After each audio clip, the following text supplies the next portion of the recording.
नमस्ते दोस्तों, हमारे YouTube चैनल ज्ञानवी एजे ज्ञान में आपका स्वागत है।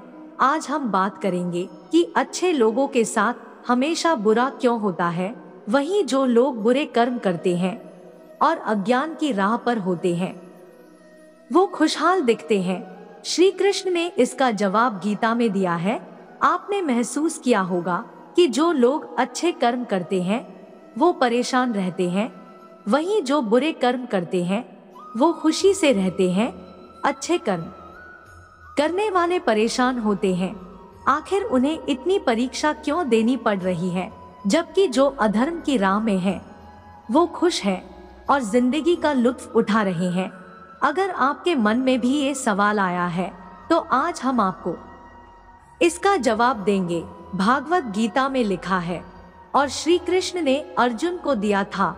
भगवत गीता में वर्णित कथा के अनुसार जब भी अर्जुन के मन में कोई दुविधा होती थी तो वो श्री कृष्ण के पास पहुंच जाते थे। एक बार की बात है, अर्जुन भगवान श्री कृष्ण के समीप आकर कहा कि वो दुविधा में है और इसका जवाब वो श्री कृष्ण से चाहते हैं। श्री कृष्ण ने पूछा कि क्या सवाल है। अर्जुन ने कहा, मुझे ये जानना है कि अच्छे लोगों के साथ हमेशा बुरा ही क्यों होता है, वहीं बुरे लोग खुशहाल दिखते हैं। अर्जुन के मुंह से ऐसी बातें सुनकर श्री कृष्ण मुस्कुराए और कहा, मनुष्य जैसा सोचता है और महसूस करता है वैसा कुछ नहीं होता है, बल्कि अज्ञानता की वजह से वो सच्चाई नहीं समझ पाता है। अर्जुन उनकी ये बात समझ नहीं पाए। इसके बाद श्री कृष्ण ने क्या कहा वो जानते हैं। श्री कृष्ण ने अर्जुन से कहा, पार्थ, मैं तुम्हें एक कथा सुनाता हूँ, उसे सुनकर तुम समझ जाओगे कि हर प्राणी को उसके कर्म के हिसाब से ही फल मिलता है। प्रकृति हर किसी को अपनी राह चुनने का मौका देती है।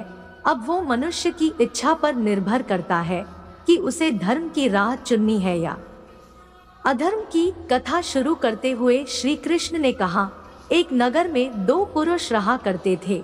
एक पुरुष व्यापारी था जिसके जीवन में धर्म की बहुत महत्ता थी। वो पूजा पाठ में यकीन रखता था। वो हर रोज मंदिर जाता था और दान धर्म भी करता था और हर रोज भगवान की पूजा करता था। वहीं दूसरा पुरुष बिल्कुल विपरीत था। वो हर रोज मंदिर तो जाता था लेकिन पूजा करने नहीं, बल्कि मंदिर के बाहर से जूते चप्पल चुराने। उसे दान और धर्म से कोई लेना देना नहीं था। समय बीतता गया और एक दिन बहुत जोर की बारिश हो रही थी। इस वजह से मंदिर में पुजारी के अलावा कोई नहीं था। ये बात जब दूसरे पुरुष को पता चली तो उसने कहा कि ये सही मौका है मंदिर का धन चुराने का।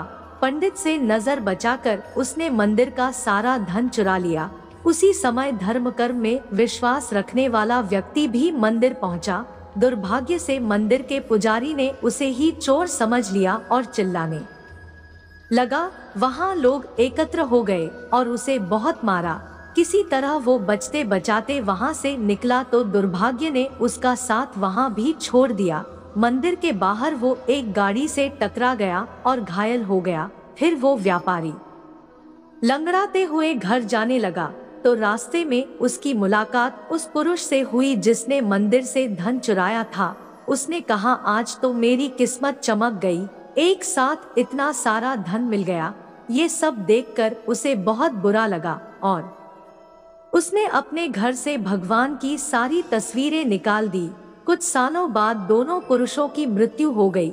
मरने के बाद जब दोनों यमराज की सभा में पहुंचे और भले पुरुष ने दूसरे व्यक्ति को देखा तो उसे बहुत गुस्सा आया। उसने क्रोधित होकर यमराज से पूछ ही लिया, मैं तो हमेशा अच्छे कर्म करता था, दान में विश्वास रखता था, उसके बदले जीवन भर मुझे अपमान और दर्द ही मिला और इस व्यक्ति को नोटों से भरी पोटली, आखिर ऐसा भेदभाव क्यों। इस पर यमराज ने कहा, पुत्र, तुम गलत समझ रहे हो।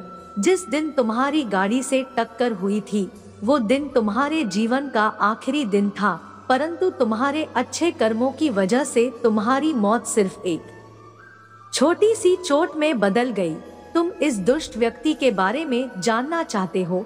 दरअसल इसके भाग्य में राजयोग था। मगर इसके कुकर्मों और अधर्म की वजह से वो सिर्फ एक छोटी सी धन की पोटली में बदल गया। कथा सुनाने के बाद श्री कृष्ण अर्जुन से कहते हैं, पार्थ, क्या अब तुम्हें तुम्हारे सवाल का जवाब मिल गया होगा?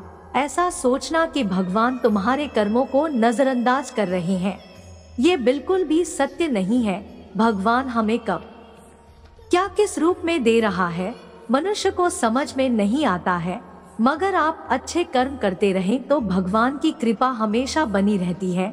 इसलिए अपने अच्छे कर्मों को बदलना नहीं चाहिए, क्योंकि उसका फल हमें इसी जीवन में मिलता है।